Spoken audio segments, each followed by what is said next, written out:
दोस्तों, जो पहले कभी नहीं हुआ वो लगता है अब हो जाएगा।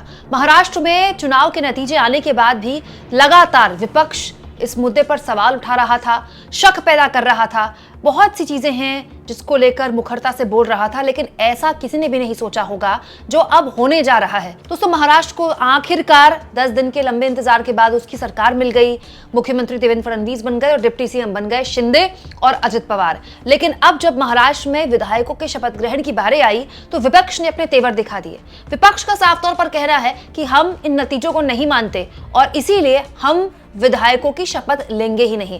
दोस्तों, चाहे आप सत्ता पक्ष से जीत कर आए हो, निर्दलीय जीत के आए हो या किसी भी पार्टी से जीत के आए हो, जब आप विधायक के तौर पर विधानसभा के अंदर जाते हैं तो सबसे पहले आपको शपथ ग्रहण करनी होती है। ठीक वैसे ही जैसे लोकसभा चुनाव के नतीजों के बाद सारे सांसदों का शपथ ग्रहण हुआ था, याद होगा आपको। लोकसभा का सत्र बुलाया जाता है, उसमें खास तौर पर जितने सांसद हैं सबकी शपथ होती है, 2-3 दिन तक की शपथ चलती है। ठीक वैसे विधानसभा के अंदर भी होता है। लेकिन महाराष्ट्र में जो विधानसभा के अंदर विपक्ष की पार्टियां हैं, इंडिया गठबंधन की पार्टियां हैं, उन्होंने एक बहुत बड़ा ऐलान कर दिया है, ऐलान शपथ के बहिष्कार का।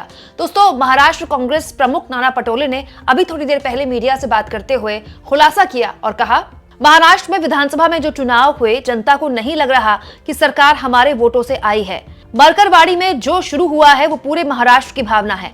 आज अगर मॉक पोलिंग तक का सरकार और चुनाव आयोग विरोध करता है तो इसके पीछे का कारण ही यही है कि ये सरकार गड़बड़ी से आई है, लोगों के वोट चुरा के आई है। सरकार को भूमिका लेनी चाहिए थी, पोलिंग होने देनी चाहिए थी, लेकिन सरकार वहां बूथ कैप्चरिंग कर रही है। इसीलिए हमने फैसला किया है कि हम विधानसभा में शपथ नहीं लेंगे।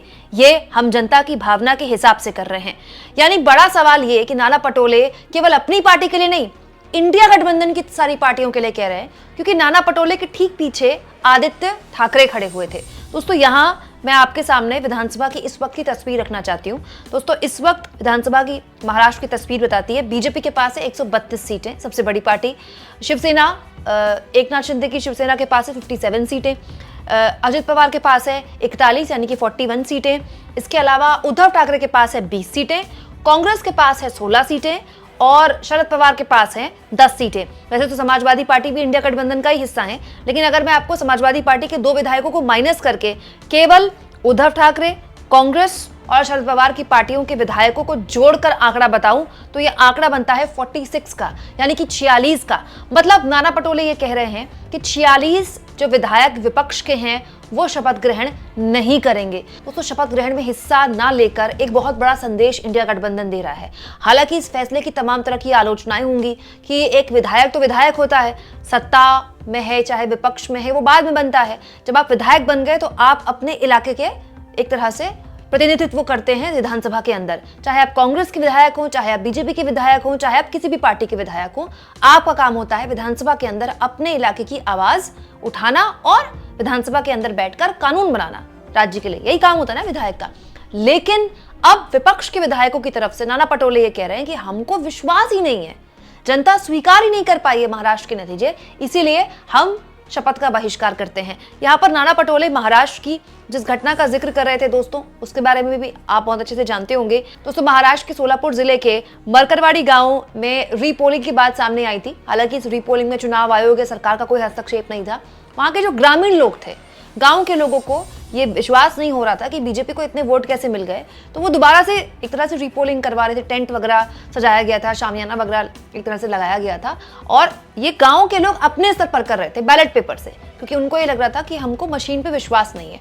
लेकिन वो रीपोलिंग रोक दी गई, इलाके में कर्फ्यू लगा दिया गया और अब पुलिस ने इस मामले में 200 लोगों के खिलाफ बाकायदा इस पूरे मामले में एक्शन भी ले लिया है, उन पर कार्रवाई कर दी, उन पर केस दर्ज हो गया है। लेकिन उसी इलाके का जिक्र करते हुए नाना पटोले ये कह रहे हैं कि ये केवल महाराष्ट्र के सोलापुर के गांव की भावना नहीं है, ये पूरे महाराष्ट्र की भावना है, क्योंकि महाराष्ट्र के लोग ये नतीजे एक्सेप्ट नहीं कर पा रहे, यकीन नहीं हो रहा कि ये नतीजे सच हैं। और क्योंकि स्थानीय प्रशासन ने एक मॉक पोलिंग हो रही थी, ये बात सही है दोस्तों कि उस गाँव में अगर पोलिंग होती तो उसके नतीजे से कोई फर्क नहीं पड़ता। जिसको सर्टिफिकेट मिल गया है तो मिल गया है। जो नतीजा आता दोस्तों, उस पर 4 खबरें बन सकती थी, 1-2 वीडियोस बन सकते थे, लेकिन उसको सच नहीं बदल सकता कि उस इलाके में जो विधायक चुना जा चुका है वो चुना जा चुका है। लेकिन ये एक तरह से लोग अपने स्तर पर कर रहे थे। इसको लेकर चुनाव आयोग भी सख्त हो गया, स्थानीय प्रशासन भी सख्त हो गया और इस तरह से वहां पर रीपोलिंग होने से रोक दी गई। उसी का जिक्र यहाँ पर नाना पटोले कर रहे हैं कि ये भावना केवल एक गांव की नहीं है, ये भावना दोस्तों महाराष्ट्र की है। ये जो घटनाक्रम है दोस्तों, ये बहुत बड़ा घटनाक्रम है, क्योंकि इस तरह का फैसला लेना आसान नहीं होता है। विधायक चाहे किसी भी पार्टी का हो, हर विधायक चाहता है कि वो विधानसभा में जाए, उसी के लिए चुना गया है ना वो। लेकिन अगर एक विधायक विधानसभा में जाने से इनकार कर दे, ये कहते हुए कि भाई हमको इस नतीजे पर विश्वास नहीं है, तो विधायक की खुद की साख पर भी बट्टा लड़ने का डर होता है। उसके इलाके के लोग भी उस पर सवाल खड़े करते हैं कि भाई सरकार जिसकी बनी बनी, कम से कम आप तो विधानसभा चाहिए, आपका काम तो हमारी आवाज बुलंद करना है। और इतनी बड़ी बात अगर नाना पटोले कर रहे हैं, तो ये भी बात है दोस्तों कि उसमें अपने विधायकों से भी उनकी बात हुई होगी, शिवसेना के विधायकों से भी बात हुई होगी और शरद पवार की पार्टी के विधायकों से भी बात हुई होगी। बिना विधायकों से बात करे इस तरह का फैसला कोई पार्टी नहीं ले सकती, क्योंकि कोई विधायक कह सकता है कि भाई आप मत आइए, मैं तो शपथ लूंगा। लेकिन अगर नाना पटोले ये बात बोल रहे हैं, इसका मतलब विधायकों के बीच एक सहमति बन गई है। दोस्तों, इस तरह की खबरें सोशल मीडिया में पिछले कई दिनों से तैर रही थी, लेकिन ऐसा किसी ने सोचा नहीं होगा कि ये जो खबरें बस तैर रही थी, इनमें एक तरह से मोहर लग जाएगी। दोस्तों, क्या ये हो सकता है कि शपथ ग्रहण में आज हिस्सा न लेकर विधायक जो हैं विपक्षी पार्टियों के, वो दूसरे दिन हिस्सा ले लें या फिर शपथ ही ना लें?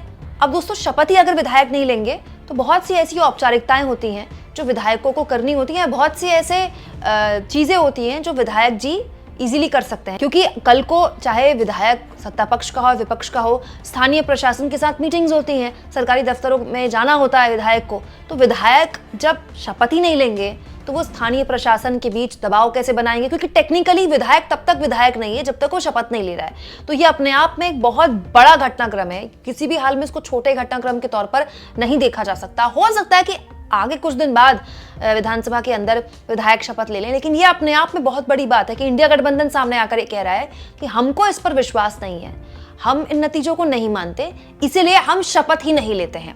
अब ये टकराव लंबा चलेगा, ये टकराव सॉल्व कर दिया जाएगा या फिर इस पूरे मामले में स्थानीय प्रशासन की कार्रवाई जिस तरह से हुई उसके लिए कुछ डैमेज कंट्रोल करती है सरकार, ये देखना दिलचस्प होगा।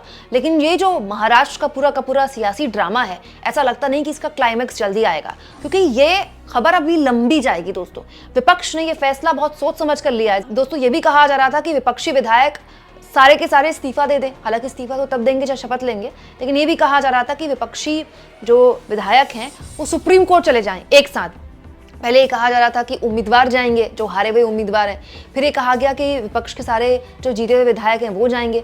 लेकिन इन सारी खबरों पर फिलहाल ऐसा लगता है लगाम लग गई है। लेकिन ये अपने आप में बड़ा फैसला इंडिया गठबंधन ने लिया है। दोस्तों, इसको लेकर काफी आलोचनाओं का सामना भी करना पड़ेगा इंडिया गठबंधन को, सरकार की तरफ से, गोदी मीडिया की तरफ से। दोस्तों, आपको क्या लगता है, क्या शपथ ना लेना इंडिया गठबंधन के विधायकों का ये एक सही फैसला है या ये विरोध करने का अपना एक गलत फैसला है? क्या ये गलत नजीर पेश कर सकता है या फिर अब इंडिया गठबंधन के पास इसके अलावा कोई चारा नहीं है?